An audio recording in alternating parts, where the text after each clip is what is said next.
Mambo! My name is Carma, and I am an African.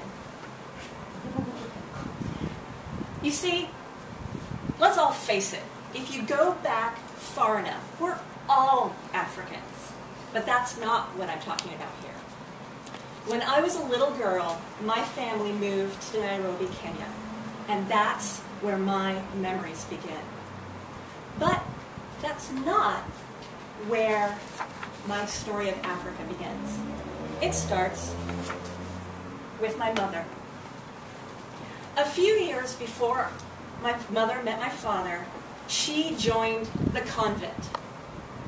Yes, I did say convent. My mother was a Catholic nun for 2 years. She was a member of the Sisters of Our Lady of Africa, and she had intended to go and work for the church in Africa. But things didn't quite work out, so she left the convent and went to work. And soon afterwards, she met my father, got married, and had me. This was my favorite dress at this age. Right along the hem it said, "My heart belongs to Daddy." And I was truly Daddy's little girl. Well, about the age of 2 years old, my dad got a job teaching African history at Kenyatta College, which is now Kenyatta University in Nairobi, Kenya. In fact, this is a picture of the brochure of the program with a picture of my daddy looking all dour, because he tended to do that in pictures, and I will pass that around. So, for those of you who are not entirely familiar with the African continent, if you think of it as a side view of a skull, put it there for comparison, Kenya is located in the nostril. And that's where my memories begin, the nostril of Africa. And Yango was my best friend. She lived across the street with Miriam and Dougal. And I always remember Miriam and Dougal being sort of an odd couple, because Miriam was a very strong woman. When she walked in the room, you knew she was there. She had presence. Dougal, well, he was this blonde, white, skinny, very soft-spoken Englishman. And Yango was not their daughter. In fact, I think she was a daughter of one of Miriam's friends. They were just taking care of her during the time I was there. And Yango and I, we spent so much time together. We were over at her house, we were over at my house, we were running around the neighborhood. We were always together. She was my best friend. And I have two very strong memories of her. The first one was of her hair. She used to wear her hair with all those little braids, you know, with braids all over her head with little beads at the end. And I was so jealous. Unfortunately, my hair just can't support that deal. The other memory I have of her was we were playing like we always were, and she fell down and she started bleeding. And I remember looking at her arm where the blood was, and I was fascinated because her blood was orange. And my blood always turned like black once it hit the light.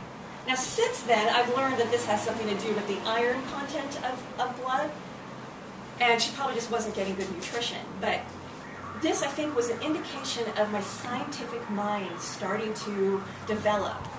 And what an amazing environment for me to be developing this scientific mind. I was in Africa, where you could go and see wild animals in their natural habitat.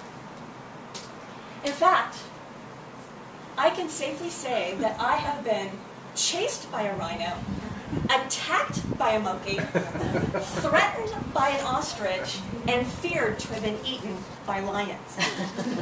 Let me explain. Africa has a lot of these big game preserves, and basically they're just large tracts of land where the animals are allowed to just do what animals do, and you can drive through and observe them. In fact, there was one where there was this giant baobab tree, and every time we went there, there was this faru, which is Kiswahili for rhino, that was always by this tree. And it was so consistent that we considered him our rhino. But that wasn't the rhino that chased us. No. One time, me, my mom, my dad, our ayah or servant, Veronica, and some guy I don't really remember, were driving through one of the parks, and we came across this sign that said, "This area of the park closed." And the guy said, "Oh, just ignore that, let's drive around." So we drove around the fence, and we're driving through this area of the park that we're not supposed to be in, when we came across a rhino that decided he didn't want us to be there. So he started charging after our Volvo. And Veronica is flipping out. I mean, she's like, "Oh my God, we're going to die, we're going to die, we're going to die." Because, you know, she had kind of experience with this. But as you can see, I am here. We did not die. But my mom did tell me that if anything had happened and that rhino had caught up to us, no one would have known where to look for us because we were not supposed to be there. Now, Veronica, she was a character. She was not the only servant or ayah that we had while we were there, but she's the one I remember the most. She really liked to tease. She was a lot of fun. I loved to dance when I was a kid. In fact, I still do. And we would be playing music, and she would shake her butt at me, and it was so much fun. It was like good times. Alas, we did have to let her go for 2 reasons. When my mother got pregnant with my sister, we hired in an additional servant.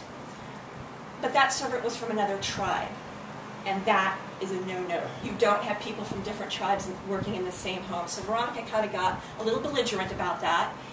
And then there was the whole thing where she drew a knife on her boyfriend for cheating on her. So, and I do. It's a knife. I do remember. I don't remember the name of this servant that we hired in, but I do remember one thing about her. She had this one Dr. Seuss book. I don't even remember which Dr. Seuss book it was, but I had her read it to me over and over and over. I never tired of it.